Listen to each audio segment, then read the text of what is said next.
Attention at 9 ಗೆ ಸ್ವಾಗತ. ನಾನು ವಿಜಯ್ ವೀರಪ್ಪ. ಮೊದಲಿಗೆ ಹೆಡ್ಲೈನ್ಸ್. ಸರ್ಕಾರದ ವಿರುದ್ಧ ಹೋರಾಟದಲ್ಲಿ ಜೆಡಿಎಸ್ನಿಂದ ಬಿಜೆಪಿ ಅಂತರ. ಅಹೋರಾತ್ರಿ ಧರಣಿ ಬಳಿಕ ಇವತ್ತಿಂದ 16 ದಿನ ಕೇಸರಿ ಪಡೆ ಜನಾಕ್ರೋಶ ಹೋರಾಟ. ಸರ್ಕಾರದ ವೈಫಲ್ಯ ತೋರಿಸಲು ಹೋಗಿ ಮೈತ್ರಿಯಲ್ಲೇ ಹೆಚ್ಚಾಗ್ತಾ ಇದೆಯಾ ಮನಸ್ತಾಪ. ಹನಿ ಟ್ರ್ಯಾಪ್ ಬಗ್ಗೆ ಹೈಕಮಾಂಡ್ಗೆ ದೂರು ನೀಡಲು ಕೆಎನ್ ರಾಜಣ್ಣ ಸಜ್ಜು. ಕಳೆದ ವಾರ 3 ದಿನ ದೆಹಲಿಯಲ್ಲಿದ್ದರೂ ಭೇಟಿ ಸಾಧ್ಯವಾಗದ ಹಿನ್ನೆಲೆ ಕೆಲ ಸಾಕ್ಷಿಗಳ ಸಮೇತ ಭೇಟಿಗೆ ಈಗ ಸಾಹುಕಾರ ಸಚಿವ ಸಜ್ಜು.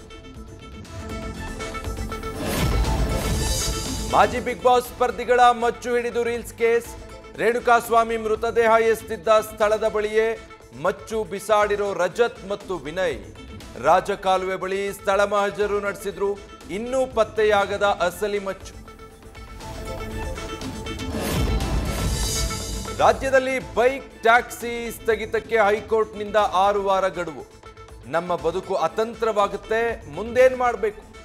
ನಿಯಮಬದ್ಧ ಮಾರ್ಗಸೂಚಿ ರೂಪಿಸಿ ಅವಕಾಶ ಕೊಡಿ ಅಂತ ಮನವಿ.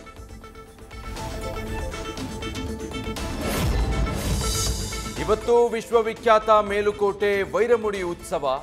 ರಾತ್ರಿ 8:30ಕ್ಕೆ ಆಶ್ಲೇಷ ನಕ್ಷತ್ರದಲ್ಲಿ ಚಾಲನೆ.